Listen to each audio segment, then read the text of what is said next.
莊園2座，地下嗰度入閘，佢話地下有個管理員坐喺度，嗰度門咧係唔撚會開俾我哋外賣嘅，係淨係開俾交管理費嗰啲人嘅就佢話，要我兜個圈去後面喎，佢話冇義務開俾我哋㗎，有交管理費嘅就開。呢個撚樣講㗎啦，屌你老母！海欣莊園2座係咪你講啊？你有冇講啊？又報緊警啊！你有冇講啊？屌你老母！報緊警！我報你老母啊！報緊警！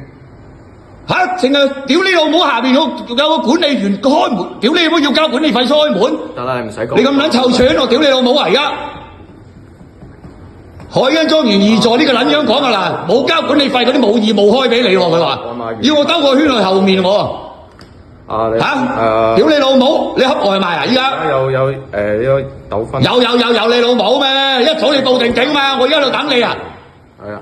屌你老母啊！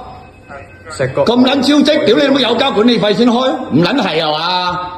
石角路1號海欣。叫我唔好走喎！屌你老母！你有咩撚嘢叫差人揾我啦？你老母個臭閪！屌你老母！有交管理費先開門，扮嘢嘢啊！喂嚇打咩撚嘢啊嚇？你確認咗未啊？而家屌你老母等撚咗你幾個字啊？你想點啊？究竟你玩乜撚嘢啊？而家喺度嚇？你又唔撚出聲？屌你老母，淨係唔撚出聲。做緊嘢咩？我頭先確認先噶嘛，排隊啊嘛，你話要？我冇講過。你老母！使唔使再繼續？我屌你老母啊！見你一鑊屌你一鑊啊！而家咩事啊？繼續咩？點啊？尋日點啊？差人揾到未啊？控制室。